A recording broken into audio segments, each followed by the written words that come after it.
these are some statements of Jesus that we're going to look at, and some other considerations that we say apparently legitimize warfare for Christians. Right? If you look at these things, at least at first glance, it seems like, oh, well, that should make it okay, right?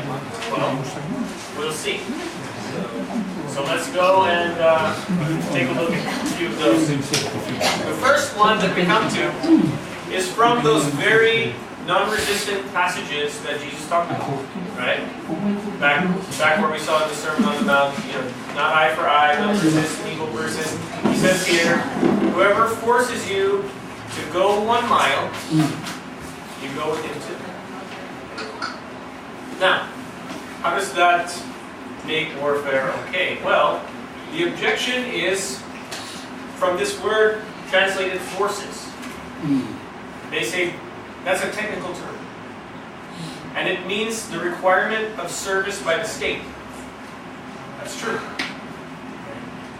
So the idea would be that because Jesus says that, then he requires his disciples to comply with any demand that the state would make, including a demand for military service, right? Because if someone forces you, well, you do it, right? You go above and beyond. Right? So if you're required by the state to do something, then you do it, even if it involves going to the military. That seems to be a good point, right? But again, we have to look very closely at these things, right? So if we investigate this word a little more, we'll see that it is a technical term for requirement by the state, but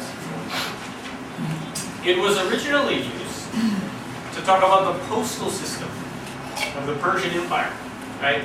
When they had a message to send, they needed a courier, like LBC or something. They had a guy called an ankaros, right? And that's the word here, to be made an ankaros. That's what the word means. And that's a mounted courier, not a soldier, right? But someone sending a message.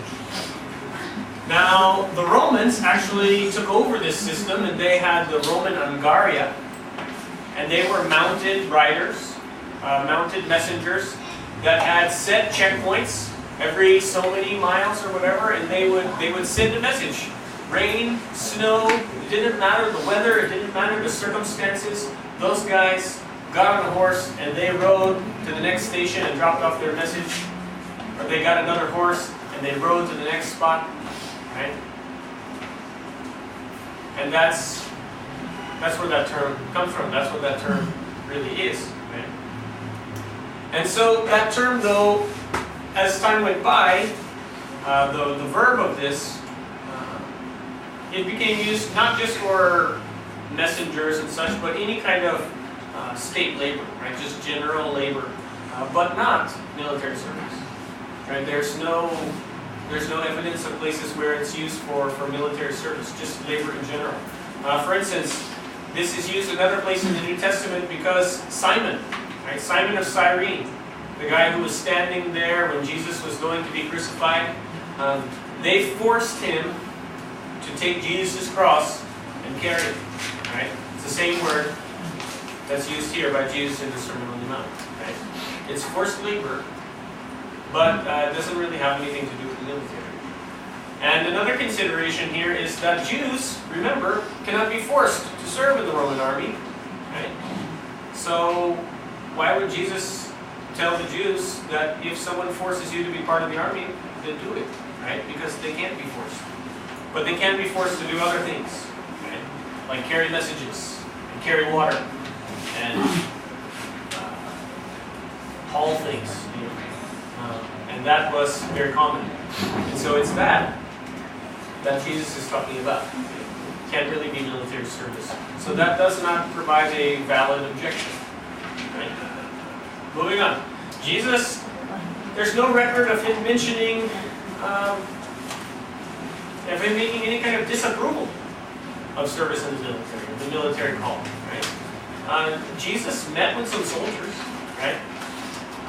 Even John the Baptist, we see him, some soldiers came to him and asked him what to do, and He didn't tell them to stop being soldiers. He told them, be content with your pay. Don't extort money from people. But again, John the Baptist, his views aren't the views of Jesus, and they're really the ones that we're concerned about right now. But whenever he met soldiers, we don't have any record of him saying, stop being a soldier.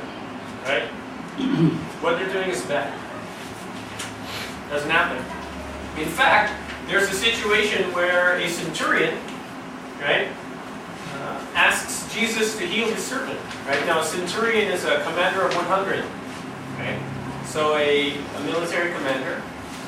And he asks Jesus, hey, would you heal my servant? He's sick. And he has an interesting analogy because Jesus says, yeah, I'll come, but the guy says, I don't even want you to come under my roof. Not because I don't like you. He says, I'm not worthy for you to come under my roof. Right? He thought Jesus was a pretty important guy, had a lot of respect for Jesus. And he said, but you just say the word and my servant will be healed. Because, I'm a man under authority. I tell my servant, do this, and he does it. I tell this one, go there, and he goes there. Right? So because of his own military authority, he knew that Jesus could heal his servant. And so Jesus, he heals the servant. And he compliments this man of his faith. He said, I've not seen faith like this anywhere in Israel. But he doesn't say anything about the man's occupation. Right? So does that mean that Jesus thought it was okay to be a servant? Well, at best it's an argument from silence. Well, we don't have any record of him saying it, so it must be okay. Right? And we have to be careful with that. Because we could just as easily say that, well, maybe Jesus did say something, right? But privately to his disciples, because there's a lot of things that Jesus said that we don't have written down. John says if all the things that Jesus did were written down, the world wouldn't have enough room for the books, right? And so Jesus was going around for 3 years. It does not take 3 years to read the Gospels, right? So there's a lot of things that he said that we don't have a record of. He may well have said something about the military to his disciples. We don't know. Right? The point is, we can't decide one way or another based on that. Another interesting fact is, though, that, one, this guy was a Gentile, right? So Jesus, his only followers were Jews at this point, right? He came to the Jews, not to the Gentiles. But Luke tells us in the fuller story there that the centurion wasn't even there. He didn't go and meet Jesus. He sent a messenger to meet Jesus. And that it was the leaders of the community that came to Jesus and said, hey, you should really heal this guy's servant. Right? He's a good guy. He built our synagogue. And so how can Jesus say something about the man's occupation to him when he's not even there? That doesn't. So that has to be considered here. This is a very important one here. When Jesus expelled the traders from the temple court. Okay? The story occurs in all 3 Gospels. This is often thought and used as the one time that Jesus set aside his nonviolent principles, right?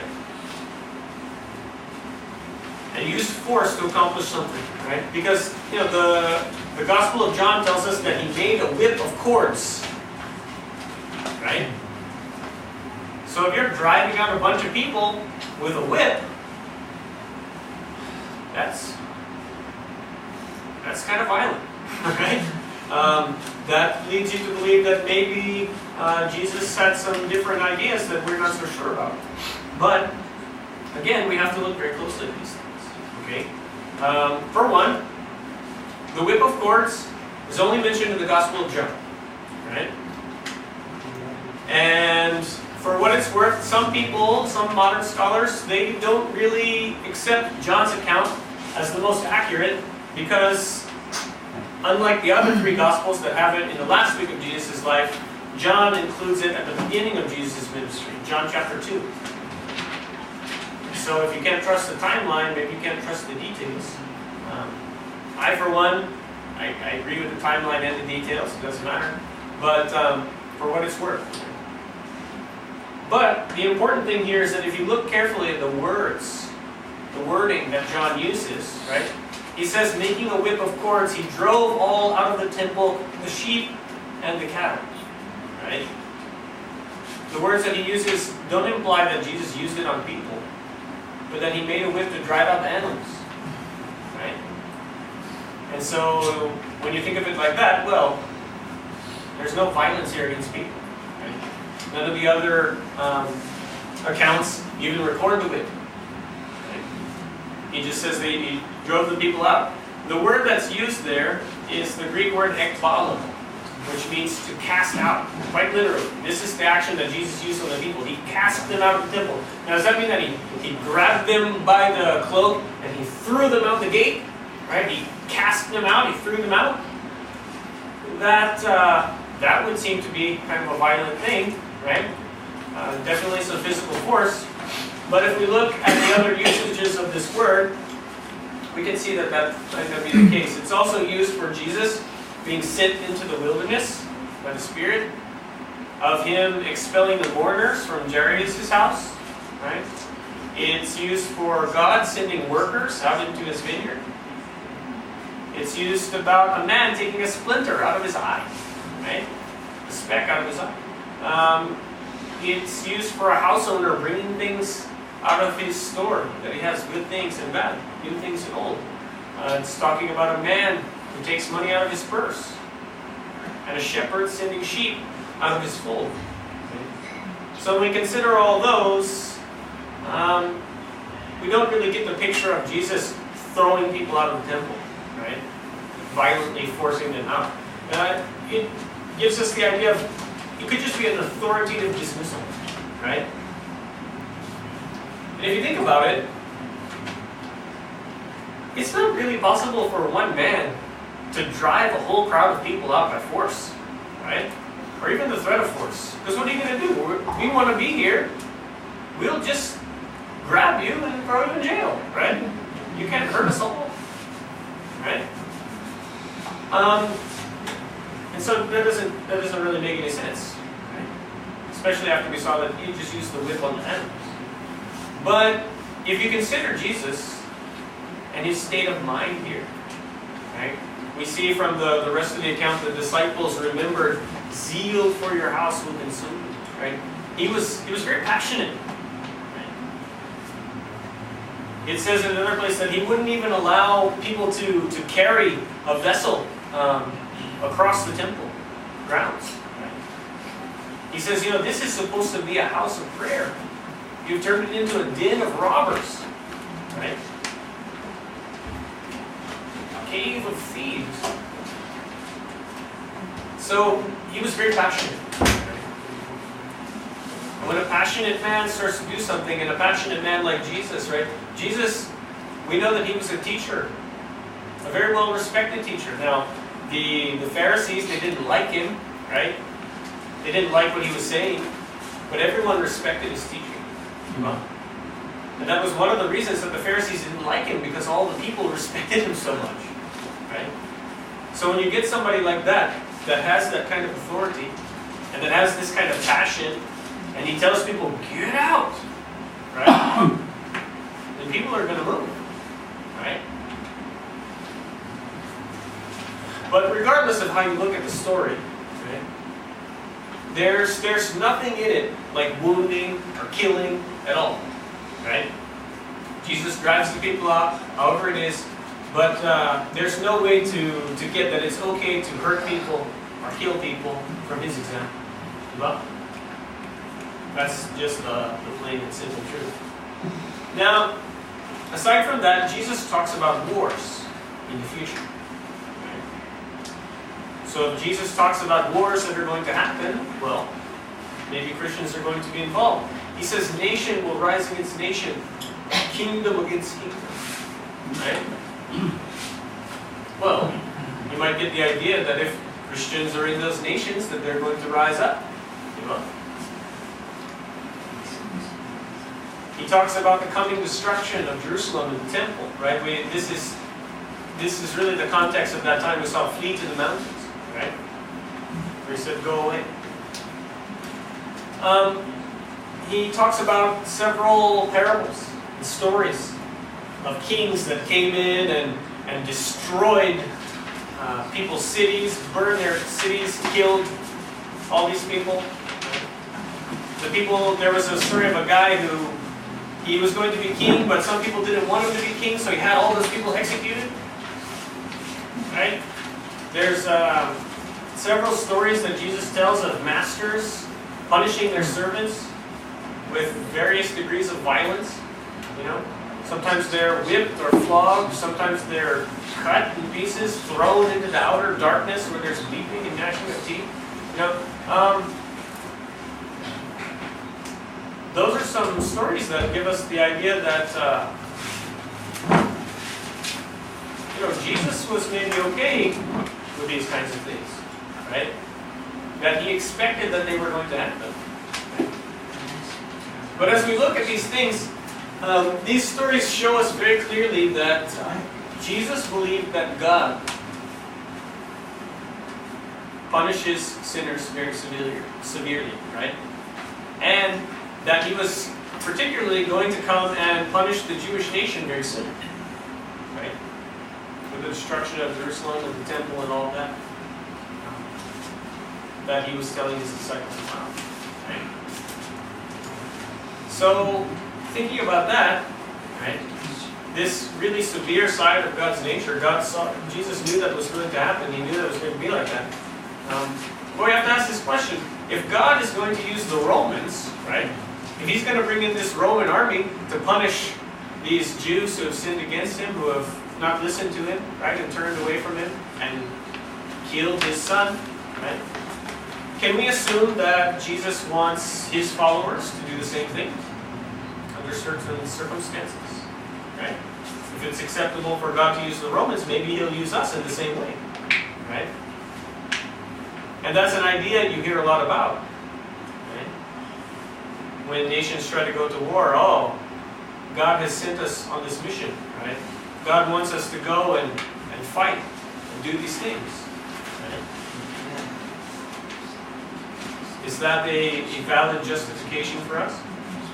One thing that has to be considered is that God is different than us, and he has some power, and some love and authority, and particularly knowledge that we don't have. Right? And that means that he can do things that we can't do. Right? Things that would not be fair for us to do, he can do. Because he knows. Because he has the authority. Whatever he does, it's fair. Man, not so much. Right? We know, because of our lack of knowledge, we do things that aren't fair all the time. Right? We don't understand the situation sometimes as good as we think we do. Right? Another idea here is that God, aside from the Romans, you look back at the scriptures, the Old Testament, God used foreign foes to attack his people. Right? He used foreign nations like the Assyrians and the Babylonians, the Egyptians, to come in and to punish his people. Right? Did that mean that those nations were innocent? Right? When the Assyrians came in and they destroyed Israel, were they innocent? If you read the prophets, you'll find out they were not. Well, and God punished them as well. God used the Assyrians to punish the Israelites, then he used the Babylonians to punish the Assyrians, right? Then he used the Babylonians to punish the place of Judah and Jerusalem. And then the Medes and the Persians came in after that, and the Greeks came in after that, and the Romans came in after that. Right?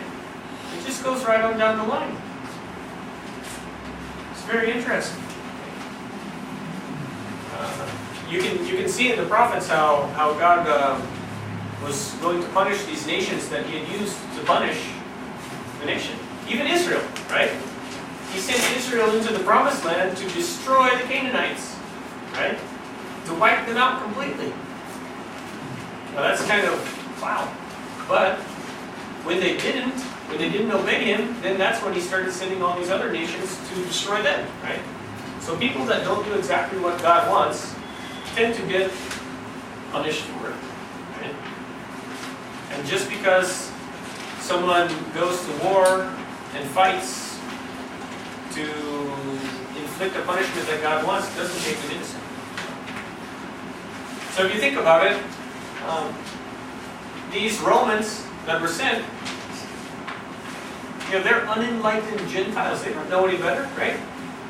They're doing what they do. They see some rebels threatening the safety and security of everyone.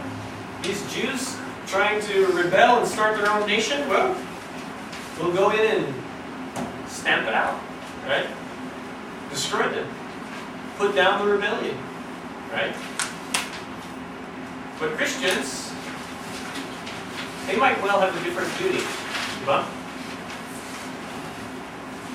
God doesn't have everyone do the same job. Right? There might be a job that Christians need to do that is not the same as these Roman armies.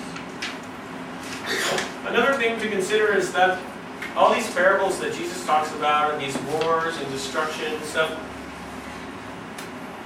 they're all kind of one-sided. They're all about death and destruction coming, and they don't really talk about God's love, right?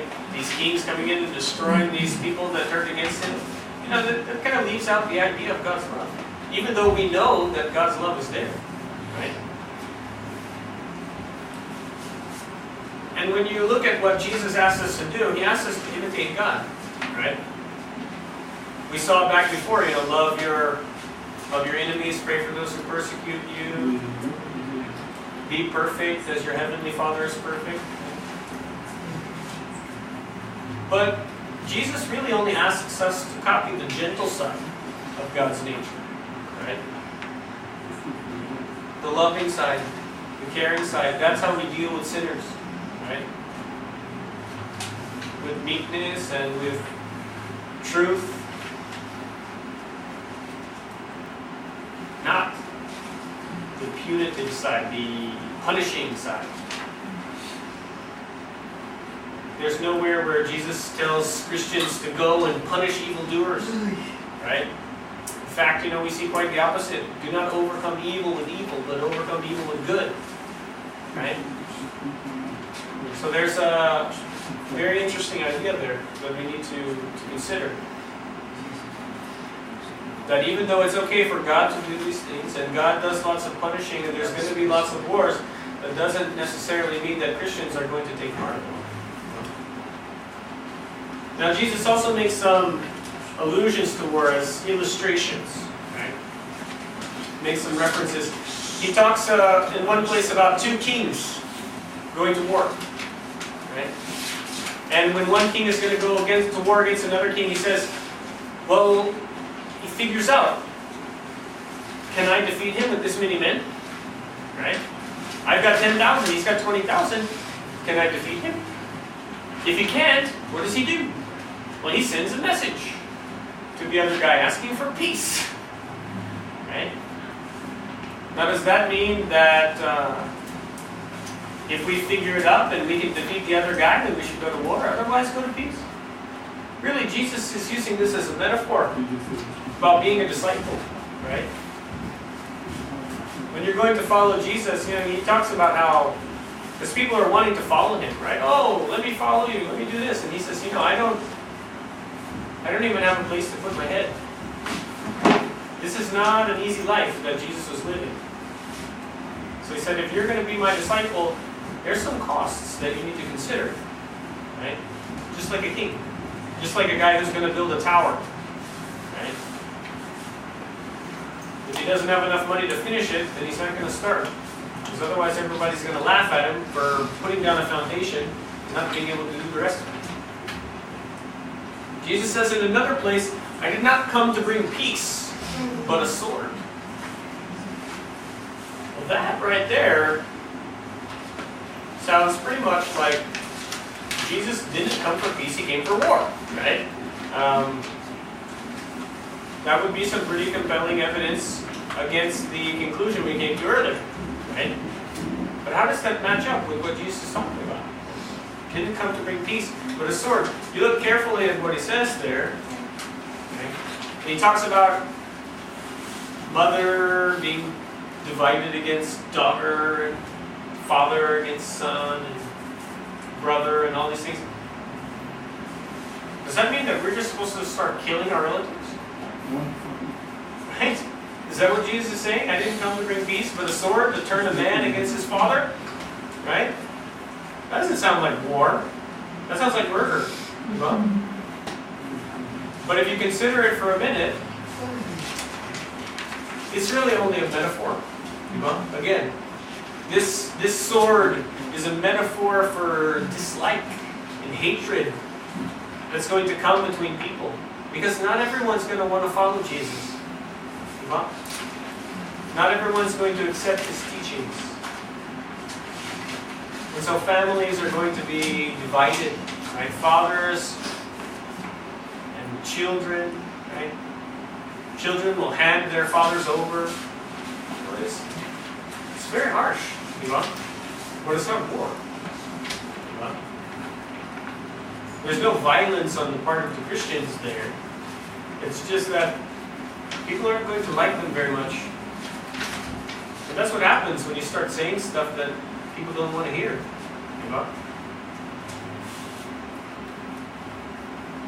Jesus says in another place, and this is probably one of the most difficult passages that we have, he says, "Let him who has no sword sell his cloak and buy one."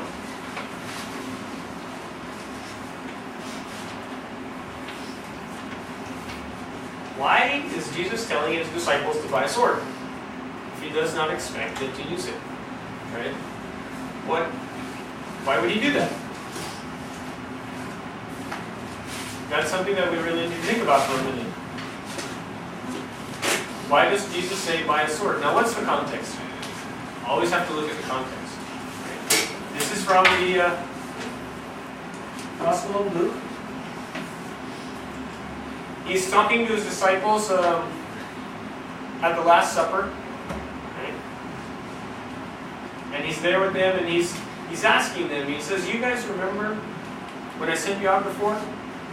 And you didn't have a bag or a purse or even sandals, right? I sent you out. Did you lack anything?" Right? Because before he had sent them to the Jews, right? He had sent them to their brothers, to their own people, and they didn't lack anything. They were supported. He says, now, if you've got a bag, take it. Right? If you've got a purse, bring it. Right? You bring it with you. He says, and if you don't have a sword, sell your cloak and buy one. Okay. That's interesting. Now there's a possibility, again, maybe this sword is a metaphor. Right? But I don't know that for sure. After this, though, the disciples, Jesus says that, and they say, "Look, Lord, here's 2 swords." Right? And he says, "That's enough." Right? Now, the thing is, though, is 2 swords enough to arm and defend 12 guys? Is that really enough? You know, if they're going to get ready for war and go fighting somewhere, they need to be prepared. Is 2 swords really enough? It's not enough, right? Everybody needs to have a sword. Because as you see, they're all going to get separated, right? So then there's only going to be 2 guys with swords. Everybody else is going to be by themselves. Right? It doesn't make any sense. Now Jesus gives us the answer. He explains himself. He says, "Let him who has no sword sell his cloak and buy one. For I tell you that this which has been written must be accomplished in me." And he was counted with the lawless. For the thing concerning me, this thing concerning me has an end. That's when they say, hey, we got 2 swords, and he says that's enough. Right? Jesus says, need a sword. Because there's a prophecy about me that I'm supposed to get counted the lawless. You know? If they had come to arrest Jesus, it was just a bunch of guys standing around in a garden with no weapons or no anything, right? What's that? Right? Nothing wrong with that. But when they come to arrest Jesus and one of Jesus' disciples pulls out a sword and starts attacking them, well, what are these bandits here, right? What is this group that Jesus is with, right? Clearly they're not so peaceful as Jesus has been talking about, right? But what happens? In the story, just a few verses later, we know the story from Malchus here, right? That study that we do all the time. Peter said, Lord, shall we strike with the sword? And he pulled out the sword, and he struck the servant of the high priest, cut off his ear. That was it. Except that Jesus says, put your sword away. Right? For those who take the sword perish by the sword. And then he picked up and he healed that guy's ear. Right? And that was it. Right? Prophecy fulfilled, I guess. But that seems to be the most obvious answer to me as to why he would say, buy a sword. Right? Not to use it and go attacking people, because the first time Peter uses it, Jesus forbids it. Right? But then everybody's going to think still that Jesus is with this lawless band of mercenaries or something. And Jesus goes on to his execution. Now another thing that we can talk about is Jesus' recognition of the civil governments of his day. Right? Because it's governments that go to war, right? That send people to war. It's generally recognized that if you're not a government and you try to go to war, that's a bad thing. You are. That's pretty well accepted. You're a rebel, right? That's not good. So, if Jesus has some respect for the government, right, then perhaps he thinks what they do is okay. As we look through the evidence, if you want some verse references, they're in your outline. I'm taking them off here to save some space. But he told Pilate that his authority was from above. Right? Says, Pilate, you don't have any authority over me except what is given to you from above. Right? So clearly he sees Pilate, the Roman governor, as having some authority from God.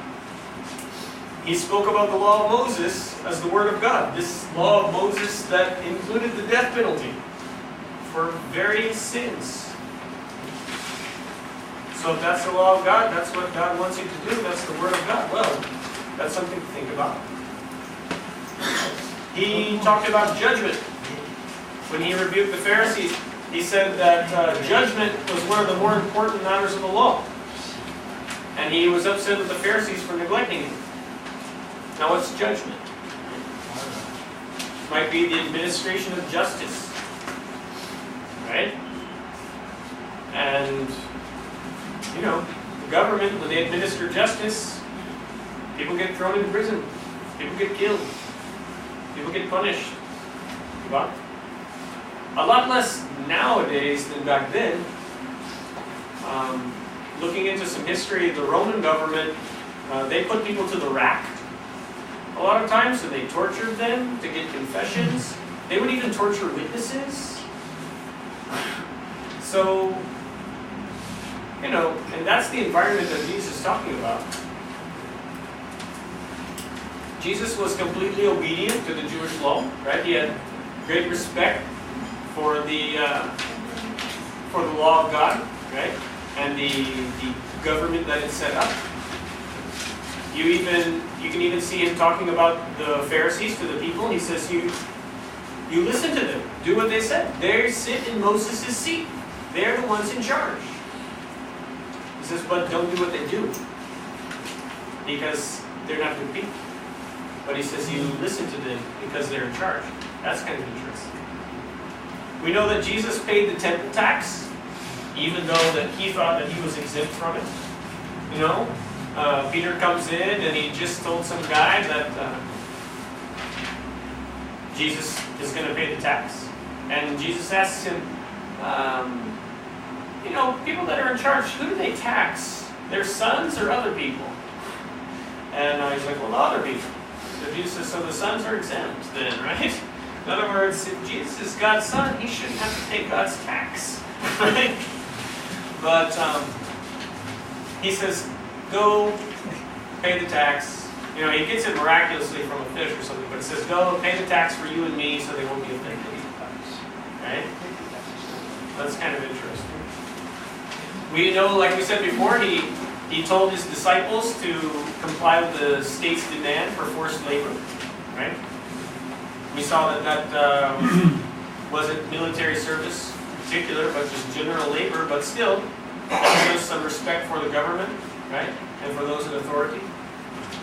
He didn't make any kind of active opposition to the government in his day, right? We saw that he didn't try to do anything against Herod or Pilate or anything like that. There's no record of him leading some kind of revolution, even though there's some times where people didn't understand who he was, you know. And he submitted meekly to those measures that led to his death, official measures, right? He wasn't just silently killed on the side. Like, he had a trial. It was kind of a sham, but it was still a trial. He still went before the governor, and the governor tried to set him free, but you know, the Jews actually went out of their way to get permission to crucify Jesus because they didn't have permission to do that. Right? And Jesus went along with all of that. We saw that he refused to be made a king over Galilee, right? Which might show a certain respect for Herod, the king of Galilee, right? There's already a king there, right? You don't need to be a king. We saw that Jesus considered himself a king, but a different kind of king. And, you know, if you consider all that along with this command, Jesus tells the people, give to Caesar's what is Caesar's, right? Does that mean that he expected them to serve in the military when the government demanded it? Right? It's an interesting idea. Caesar's the king. You're supposed to give him his stuff. Right? Well, one thing to say about that is that the question there was not about military service, right? Again, the Jews were exempt from military service. They did not have to serve in the military of the Roman army. It was a question about taxes, right? Should we pay taxes to Caesar? Because they didn't like paying taxes, right? They resented it. They wanted their own nation where they ruled themselves and the Romans were gone. Right? But you think about this about taxes. And the problem with taxes is, if you're going to part, this is a quote from the book. He says, to part with one's property at the demand of another person does not make one responsible for everything that person does. Well, you demand something from me and I give it to you, and then you go use it in some bad way, that's not my fault. Well, just because I don't agree with everything that the government does, that doesn't mean that I don't have to pay taxes, right? Because I'm supposed to do what they say. But that also doesn't mean that I have to obey every single command that they give me, right? Because we see very clearly that Jesus did not expect his disciples to follow everything that Caesar said, right? He, in fact, did not allow his disciples to deny him before Caesar. If you go and deny Jesus, then you have no part with Jesus, right? And Caesar would one day make it mandatory that you can't follow Jesus, right? If you don't deny Jesus, you're going to be punished. Well, you have a choice to make. Are you going to obey Caesar or are you going to obey Jesus? The same thing comes out in the later on in the story of Acts with the Peter and John, where they go before the Sanhedrin. The people that they're supposed to obey. Jesus said, they're in Moses' seat, listen to them. But they say, you judge if it's right for us to obey you instead of God. Okay? Because God told us to do something. And Jesus here, he doesn't just say give to Caesar's what is Caesar's, he also says give to God what is God's. Okay? So there is definitely a distinction between our obligation to the government and our obligation to God. What exactly that is, well, we'll have to study. Go and see as we go. But it's very clear that there are some things that the government cannot tell us to do. Right? Now, there's an argument against this idea that we have, right? This belief that Jesus wanted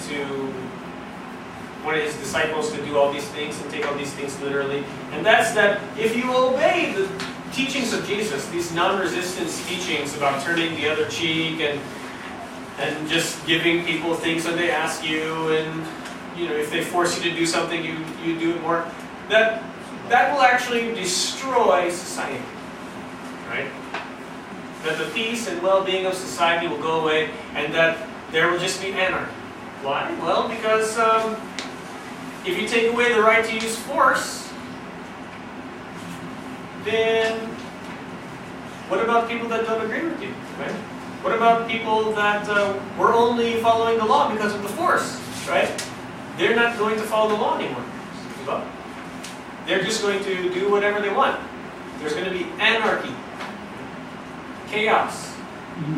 The idea goes that if you literally follow the teachings of the Sermon on the Mount, then that's going to encourage people to do evil, right? Because they can take advantage of you with no consequences, right? You're just going to turn the other cheek.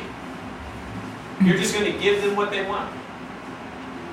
You're not even going to take them to court, right?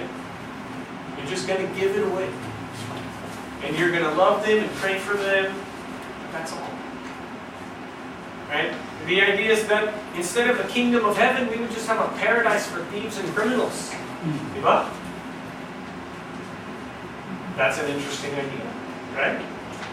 If all the good people in the world suddenly started following the teachings of Jesus, all the bad people would just take over, kill us all, enslave us and do whatever, and we would just go along, suffering happily, right? That's not the kind of society that we want. Diba? So Jesus can't possibly have meant that. That's the argument. But there's some flawed logic behind that argument.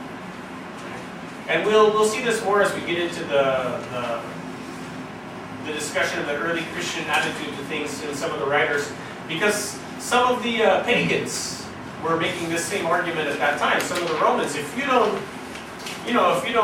everyone were like you, then society would fall apart. Right?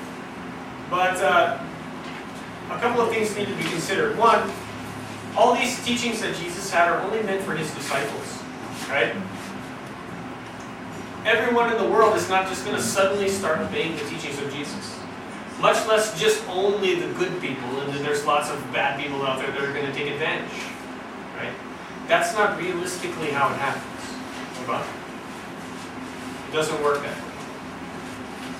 This is meant for the Christian community, which at the death of Jesus was very small, right? The day of Pentecost, we see like 3,000 people joining, right? We see maybe there's like 10,000 later on, a few chapters later. So this is obviously not everyone following his rules, right? There's still plenty of other people following the other rules, right? And one thing to consider is that just because Jesus' disciples don't use force, that doesn't mean that they're useless, right? That doesn't mean that they can't stop people from doing wrong. It just means that they're not going to use force to do it. And if you look at the teachings of Jesus are actually very effective at combating sin. Right? There's an interesting story that I read it's in one of the footnotes of the book that talks about this tribe of Indians, right? Of these, I think they were Native Americans, and they were held up in this one valley, right? In this place, and they wouldn't let people have their land, right? They wouldn't let the government come in and take them out, or whatever. The government sent army, all these forces, and they were really good fighters, and they had a really good position, and they just kept killing everybody, right? And so it was going to take a huge force to go into this place and take over, right? To get these guys to come out. It's a force. And so then they had an idea. And they sent in one little old lady who was a Christian. I don't remember if she was a Mennonite or something like that, but some peaceful old Christian lady. And she just walked in there and she converted all those people to Christianity. And then they became like just these peaceful farmer people, and then they all agreed to come out, and they went on their way, and the problem was over. That's an interesting story, right? Force didn't do it. I mean, it could have. You put enough force, you're eventually going to get in there and kill all those guys, right? But there might be a better way. Okay? And that's one of the ideas here. This idea that the non-resistance teaching of Jesus is going to destroy society,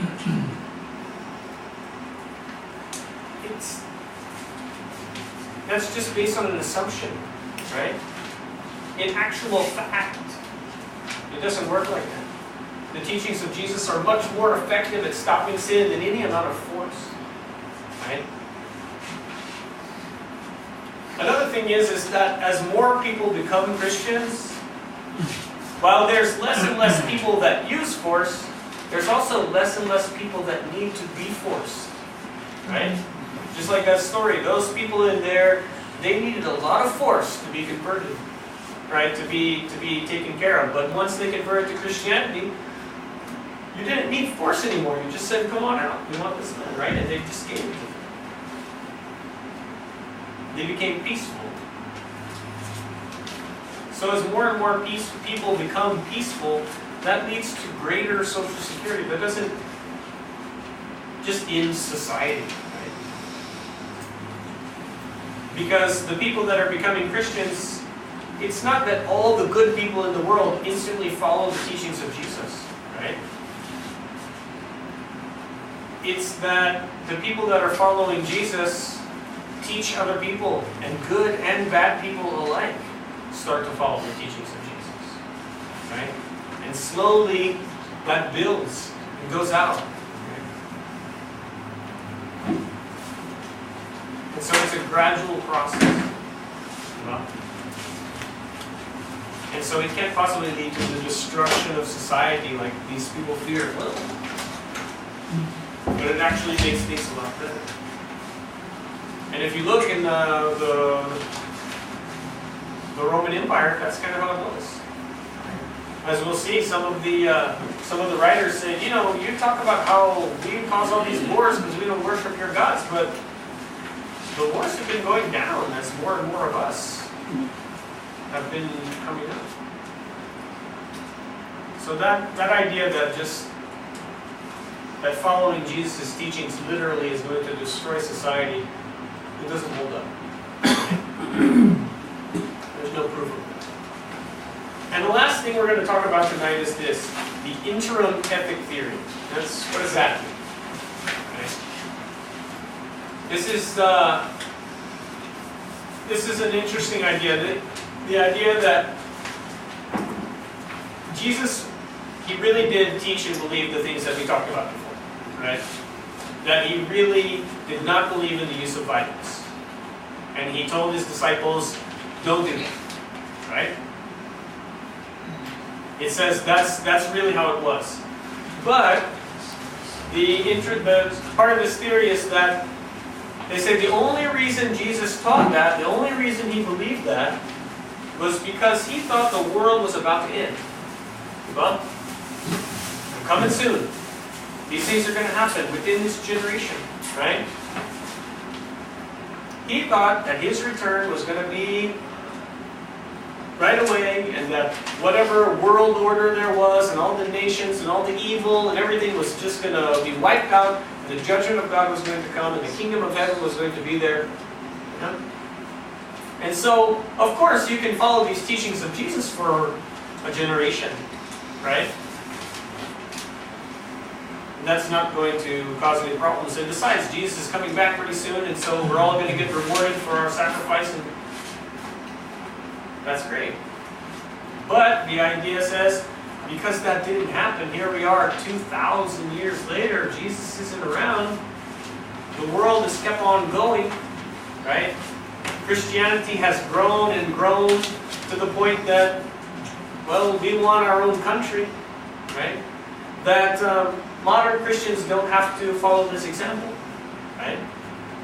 Because we've got some duties and obligations that Jesus didn't consider, right? You know, we want a country. In America, we say, oh, we're a Christian nation. And you look here at the Philippines, it's how many percent Catholic, right? And then on top of that, how many percent Protestant? The Philippines is a really, really Christian nation, right? According to the numbers.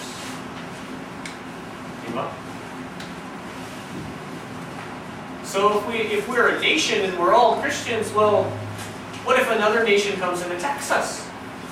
Right? We've got to defend ourselves. Because that's what nations do.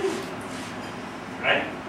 And if there's another nation over there that's hurting because of that nation's hurting them and we're powerful enough to stop it, well, we have to go to war and fight against those bad guys because that's what nations do. Right? And if people in our country are killing people and committing all sorts of crimes, well, we've got to punish them. Because that's what nations do. Right? So if we're a Christian nation, we have to follow it. Right? They say in Jesus' view, he was coming back so soon that there wasn't going to be any kind of Christian nation. They were just going to be Christians kind of scattered throughout the world, and they had to suffer for a while until it was over. Right? But because of this desire that we have, force is required. Right? You can't have a nation and a government like that without using some kind of force. Seems to be the idea. But there's some problems with this theory. Right? First of all, there's no proof that Jesus based all his teachings on this idea that the world was about to end. Right? That within that generation, everything was going to change. Right? And even the people that have this theory, they try to take some of Jesus' teachings and they say, well, these teachings about love, love your enemies and peace, and that he was giving those more generally, right? Those don't apply to the end of the world thing. We should still have love and peace, right? They say that, but they don't say why those teachings are special, right? Why those are going to go on, but the other ones aren't. And also they don't say how you can love and practice peace and still go to war against somebody, right? It doesn't mention it. And when you look at this theory, the real motive behind it is this desire for a state, right? The desire for us to be a Christian nation. We all follow Christ and we want to have our own country, right? That desire. And the problem is the teachings of Jesus, quote, brings us into conflict with the social duties to which we all wish to cling. Right? We want these things to go on. We want to be just like everybody else. Does that sound familiar at all? The Israelites wanted a king to lead them like all the other nations, even though they didn't have one. Right? Here, the whole reason behind this theory is that, well, Jesus' teachings couldn't possibly mean that, because then that means we can't get what we want. Right? But as we saw before, the rise of Christianity doesn't mean the collapse of society. Right? It doesn't mean that evil is going to take over when good people start to not use force and not resist it. Right? It doesn't work like that. So this theory is kind of doesn't make any sense. And also, this statement here is a very interesting one, because you have to think, if the teachings of Jesus conflict with our desires, with what we want for society, well, what are we supposed to follow? Are we supposed to follow the teachings of Jesus? Or are we supposed to follow our desires? Okay. It's kind of a rhetorical question. Okay. Obviously, we're supposed to follow the teachings of Jesus, right? Whatever the consequences may be. Because we might suspect that all these bad things might happen, but there's no proof. And as long as we continue to try to avoid the teachings of Jesus, to do what we want, then we're never going to realize that.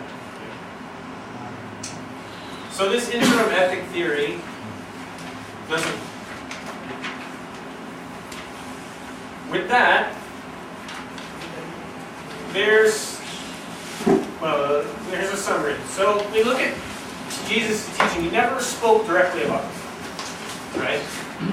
He never said, "Don't go to war," or "Don't be a soldier." Right? But the evidence shows that he did not use violence of any kind. Not personal violence, not public violence. Right? Not just in attacking people, but in defending himself or defending others, or punishing sin. He didn't do it. And he taught his disciples to do the same thing. Right? That's what the evidence shows. All the objections that we looked at, they can be explained without going against this basic teaching of Jesus. Right? These basic Christian principles. There's no reason that we have to turn away from them. Now there's some other objections, right, that get raised from time to time. But most of those, they're not really in line with Christianity at all. People say, well, you got to do the lesser of two evils. Right? War is just the lesser of two evils. Or, this isn't a perfect world, so you can't.